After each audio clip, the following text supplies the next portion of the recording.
Nightcast. Stephen Lloyd Gilbreth brings you the current news from the world today and how it relates to Bible prophecy. Understanding the end-time events leading to the peaceful world tomorrow. Ladies and gentlemen, Stephen Lloyd Gilbreth. Good evening, friends, and welcome to this July 1st, 2015 edition, Wednesday night edition of Nightcast. Well, Greece is continuing to be in our opening news reports night after night, friends, and tonight Greece's Prime Minister Alexis Tsipras has offered new concessions to the country's creditors. A letter to creditors obtained by the Financial Times says Mr. Tsipras is prepared to accept most conditions on the table before talks collapsed and he called a referendum. On Tuesday, Eurozone finance ministers refused, that's yesterday, they refused to extend the previous bailout. Katya Adler reports. With desperation in the air, Greek pensioners pushed and jostled their way into banks opened specially for them today. Some queued all night to be first in line to get very little of what's actually theirs. 120 euros of their savings is all they were allowed, no more, for at least a week. We found these pensioners rowing about the state of their country at a local cafe. They told me they needed their money to support children and grandchildren out of work in austerity Greece. Yanis was particularly upset. Today, I went to the bank to get my 120 euros, but when I got to the front of the queue, they told me there was no money. It was there all these years. Where has my money gone? Greece is awash with unanswered questions, a sense of insecurity and helplessness. The Greek Prime Minister added to the confusion today, first indicating he was coming far closer to his creditors' demands, then shortly after, he insulted them on national television, calling them autocratic and anti-democratic, describing their bailout conditions as blackmail and urging his people to vote against them in a referendum he's called this Sunday. There was a tight-lipped response from his Eurozone colleagues. There's no point talking, they said, till after your referendum. At this point in proceedings, the politics between Greece and its creditors are as important as the economics, and relations are pretty dire. But the most pressing problem right now for the Greek Prime Minister is that for the first time in 5 years, he has no access to international funding from the EU or the IMF. Banks remain closed here. The old bailout deal expired yesterday. There's no sight of a new one. And people we're talking to here say they feel they're being pushed to the edge. But Greeks are increasingly divided on what to do next. Taxi driver Georgia Taganea disagrees with her Prime Minister. She'll vote yes to the demands of Greece's creditors in Sunday's referendum with a heavy heart, she told me. The minute that I will vote yes to those measures, I'll be crying. I don't care if I'll starve. I know that my children will starve. And we're not strong to say no. Sorry.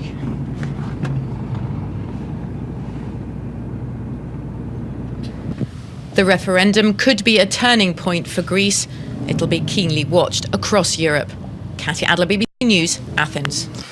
Okay, friends, I think you could kind of pick up the tone on that one. That's certainly, that the woman who was interviewed toward the end of that video certainly gave us a little feel for the way people are emotionally suffering this in Greece. And that gives us something, if you're wondering at the close of tonight's broadcast, well, what can I pray about from today's world events? We'll just go back to this very first story and pick up on the woman. The woman was about to cry there in the interview. Pick up on their emotional feelings of sadness and a certain anxiety, a low level in appearance, and yet felt deeply in the heart. Okay, friends, we may have another video, one coming in now, even that I'll be able to play before the program ends tonight. But for now, we're going to go on over to Hong Kong. And in Hong Kong, a pro-democracy rally has been held there on the 18th anniversary of the territory's return to China. At least, as you'll see in this video, 20,000 people took part in the march through the city. It came weeks after lawmakers rejected a controversial electoral reform package backed by China. I don't know if you could hear that, but we're having a thunderstorm here where I'm broadcasting from. A big thunderbolt just boomed into the sky. You may have heard it over the microphone. I don't know. But let's go now for this report from Hong Kong with Juliana Liu. A ceremony filled with dignitaries marking the 18th anniversary of Hong Kong's return to China. It's meant to be a celebration of the end of more than 150 years of British colonial rule. But for these demonstrators, the 1st of July means something else entirely. It's a chance to protest against the lack of full voting rights, even after tens of thousands of people took to the streets during last year's umbrella movement. We are completely unsatisfied because the public doesn't have a voice. No matter what, the government will not listen. It does not answer to the people. It only answers to Beijing. I hope we can choose our chief executive and our lawmakers. Right now, some of them are not directly elected by us and are not accountable to us. The turnout was noticeably lower than last year. The reason may be in part due to protest fatigue. There's been an unprecedented number of demonstrations over the past 12 months. We're nearing the end of a long, hot march to government headquarters. There is a palpable sense of disappointment that the umbrella movement, which paralyzed this very street, couldn't do more to effect change. After years of regular rallies, there's a sense that democracy supporters must come up with a new way of challenging the establishment. And that they're still trying to do. Juliana Liu, BBC News, Hong Kong. A wave of attacks by Islamic State militants in Egypt's Sinai Peninsula has left at least 50 people dead. Security and medical sources say. Sally Nabil reports. Yes, what we understand is that fierce clashes are still going on between security forces and the militants in northern Sinai. By far, this is the biggest wave of attacks the Sinai Peninsula have ever witnessed. According to the military spokesman, more than 70 militants targeted 5 military checkpoints in northern Sinai. On the other hand, we have another version of this story. The IS-affiliated group, which is called the Sinai Province, they claim that they have targeted 15 military checkpoints at least. I've spoken to the military spokesman earlier in the day, and he said we cannot issue a final death toll until the clashes are over. So the situation on the ground is still very fluid, and what we understand from a number of eyewitnesses we have spoken to, that ambulance cars cannot access the conflict zone because of the explosives implanted by the militants all along the way the day before. Okay, friends, now our next report is going to talk about some of the heat wave problems that are being experienced now in other parts of the world other than India. But I want to make mention first, I want to bring our chart full screen forward. And if you count over 4 to the 4th column, this represents the 4th seal from the book of Revelation, which is depicted there by a pale horse with a rider whose name is Death, alongside whom rides Hades, hell, the grave, really emphasizing the death factor here. The rider of this pale horse is named Death, and alongside the horse and its rider, the grave, Hades, hell, is riding right alongside it. So it's a picturesque of death, and although many of us associate it with the primary thing that Jesus Christ said and that Mr. Herbert W. Armstrong emphasized when Christ said this seal is, in plain language, he described it with the single word, Greek word, loimos, meaning disease epidemics, pestilence, the plagues of Egypt. But also between the third seal and the fifth seal. Not only really leaves the fourth seal, so I just peg it right under the pestilences and the disease epidemics because it's happening in that same period of time. Christ said there would be seismos, a Greek word meaning seismic activity, seismic conditions, and the Greek-English lexicons define it as commotions in the air, and it gives the example of gale force winds, which of course includes typhoons, hurricanes, tornadoes, and the like. And it also says it's commotions on the ground, and it gives the example of earthquakes, but that's not all. Commotions on the ground can include volcanic eruptions, seismic commotions on the ground can include volcanic eruptions, wildfires, floods, tsunamis, etc.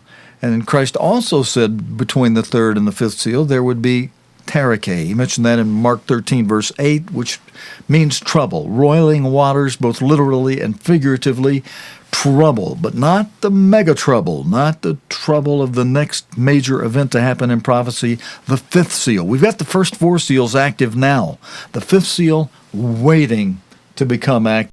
Now, yes, there was a type of the fifth seal in the past that is depicted in the book Fox's Book of Martyrs.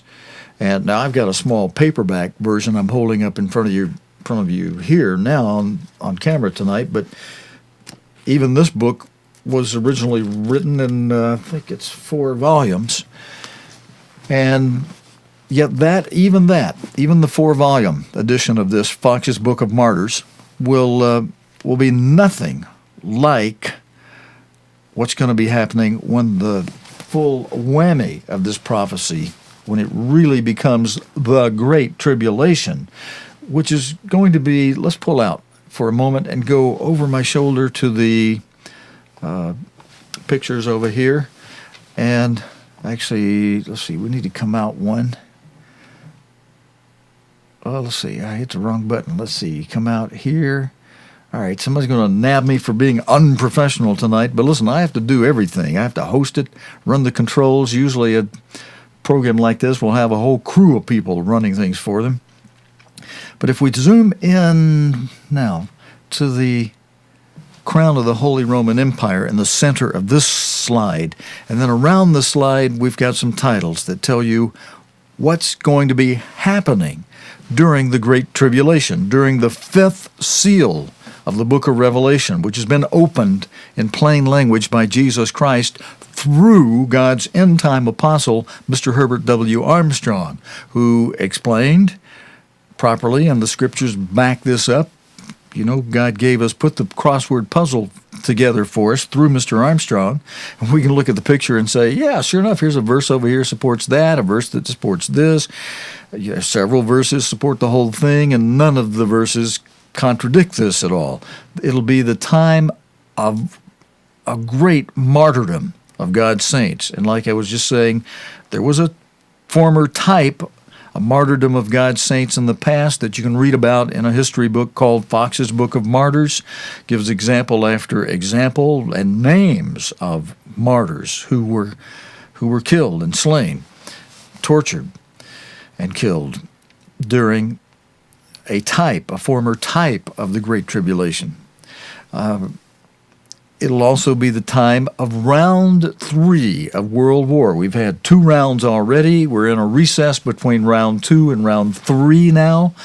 And Christ spoke of this event in plain language as he was describing the second seal, which relates to this seal also, when he said there would be war and rumors of war and world war, nation against nation, kingdom against kingdom. And we've had 2 rounds of that, nation against nation, kingdom against kingdom, in the past, beginning in 1914 with round 1 of World War, World War I as it's called, the Great War, and with the treaty ending it in 1919, and then a recess until 1939 when Hitler began round two of World War.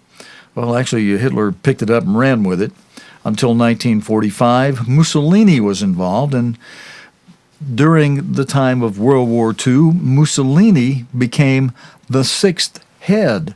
Now, if I covered everything around the slides, I think Philadelphia's flown by the two wings of an eagle to a place of safety in the Middle East and the wilderness, and two witnesses prophesied during this time of great tribulation.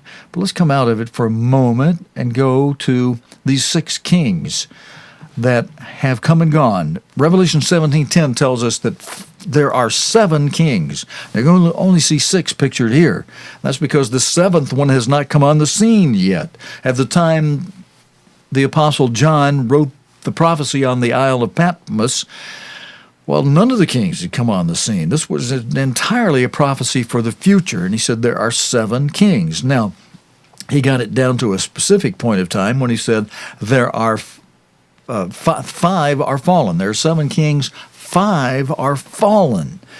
So for a period of time before 1936, in fact, from about 1814, 1815 until 1936, the five that are fallen. That part of the prophecy was present tense between, let's say, 1814 and 1936. Then, in 1936, when Mussolini, let's go in close on him, when Mussolini, after he invaded Ethiopia and made his claim of being Il Duce and that he had revived the Holy Roman Empire, and the name he claimed gave him the number of 666.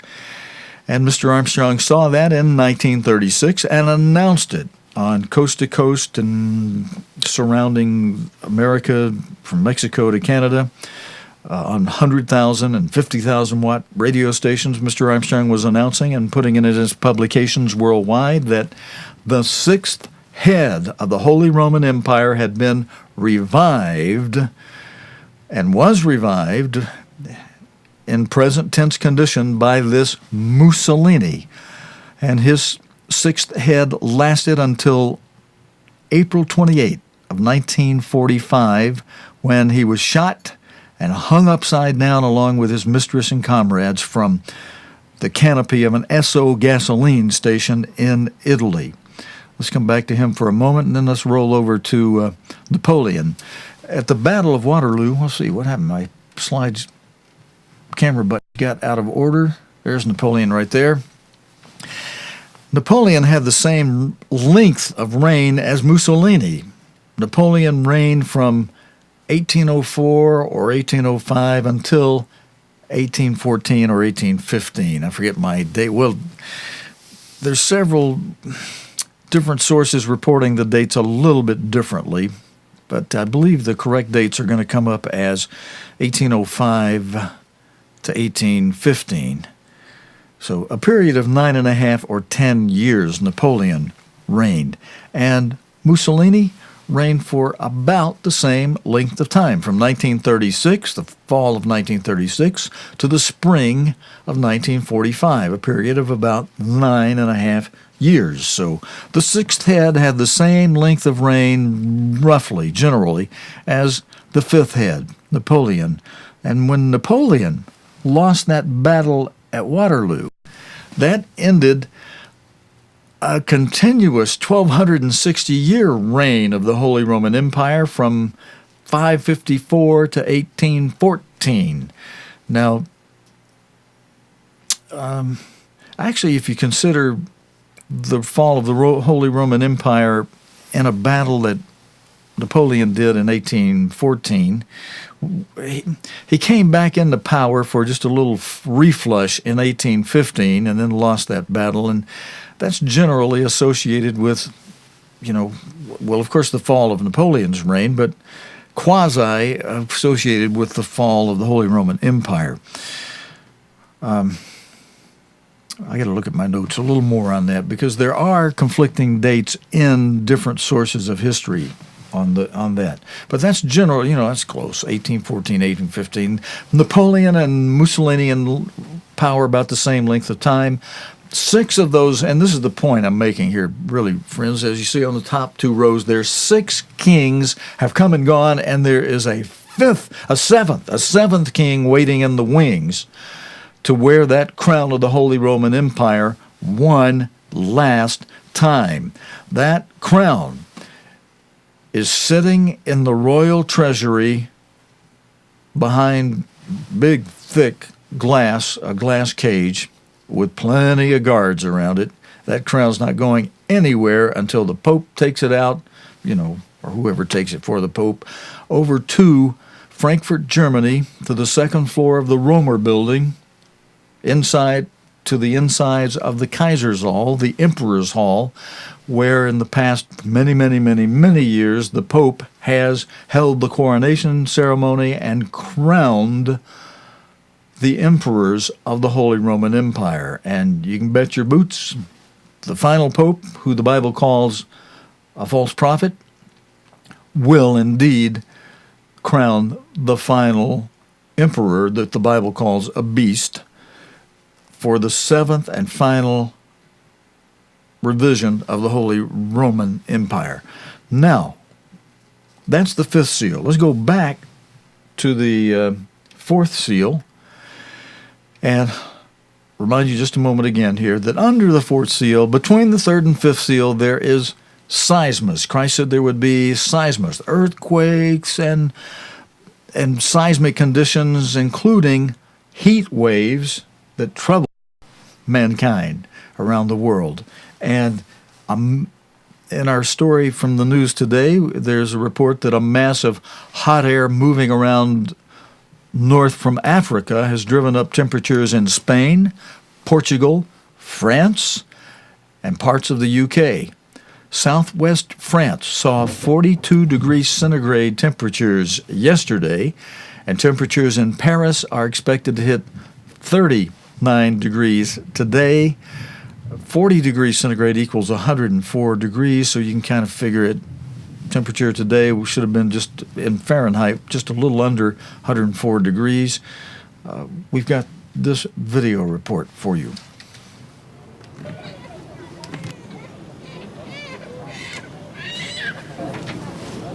All right, for those of you who are listening on podcasts, which a few of you do, I've noticed, so I don't get slammed too hard about being unprofessional tonight, let me start that video again, and I'll stop it as we go, and I'll read the subtitles to you.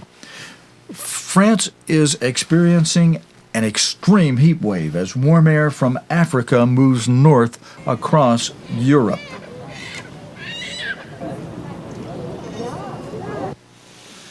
In the west of the country, 830,000 households lost power overnight because of the heat. Thousands of people died in a heat wave in the country in 2003. Hundreds of people, I should say, died in India recently. Special air-conditioned rooms have been opened to the public in Paris as the authorities try to care for the elderly. And that's it on that little heat wave video there, friends. And we've got another one, actually, I believe, related to this story. Yes, we do. UK heat wave, July's hottest days on record. The UK has seen the hottest July day on record, with temperatures being 36.7 degrees centigrade. That would be, in my notes it says 98 degrees Fahrenheit. The Met Office said the reading had been registered at Heathrow, breaking the previous record set in 2006. Sarah Campbell reports. Summer in the city, and people of all ages have been trying to keep cool. On the east coast of Scotland, a dip in the sea to cool off warm toes. And Norfolk show visitors lapped up the dairy products on offer. Temperatures peaked in London and the southeast, with Kew Gardens a sweltering 36 degrees. It's currently 6 degrees cooler inside Kew's tropical palm house than it is outside, so people are coming in here to escape the heat. Earlier on, the sun was out full blast, and the temperature was a lot higher than it is now. And the public. And now it's 34.8. And now it's 34.8. Yeah, and the public are wilting as well, looking for shade, and we've got plenty of that round Kew. Parts of the UK have been hotter than Rio, Athens and Rome, enjoyed by many, but with the heat, the health warnings for the very young and elderly. Older people can't regulate their body temperature quite so well. Their heart can't respond as you would if you were younger, and also you can't handle changes in salt and water balance. And all those things are critical to keeping you well in very, very hot weather. The transport network has suffered, with speed restrictions on many rail lines amid fears the tracks could buckle. On the M20 in Kent, council and volunteer workers handed out water to queuing drivers. In Glasgow, there were mixed views about the 25-degree heat. It's a bit too hot. We've had to get fans and stuff in work because it's just too hot. It's hard to work in. Just wanted to come to the park and read the book. We don't often get the sun coming out like this, so it's nice to just... It makes a change from all the rain that we get. The weather is set to change, but the brief heatwave has brought a tropical feel to Britain's shores. Sarah Campbell, BBC News. And friends, I'm going to skip the next report because it's just really more of the same about that. I was reading from 2 Kings 17 and 18, chapters 17 and 18 this morning. Tomorrow night, I hope we have a little time where I can go through some of that with you. If you want to open your Bibles and read ahead of what I'm going to mention a little bit of tomorrow night, and maybe put some slides up on the screen from those two chapters. I'll just tell you, in summary, preparing for what we'll talk about briefly tomorrow night, the 10 tribes of the house of Israel. You know, Israel was divided into 2 tribes after Solomon. When Solomon's son Rehoboam came into power, and the 10 tribes sent in a representative, Jeroboam, who had worked in the court as one of the top people beside Solomon. And God had prepared Jeroboam for this. And Jeroboam went before Rehoboam and said, look, the 10 tribes want you to lower their taxes, and if you do, they've promised they will serve you faithfully against all of Israel's enemies. And so, long and short of it, Rehoboam, after counsel with the elders, who said, hey, do what Jeroboam says, then counseled with some of his peers that he put together, and they said, no, tell them you're going to tax them worse, much more than your father Solomon taxed them. And that's the advice that Solomon's son Rehoboam took and said to Jeroboam.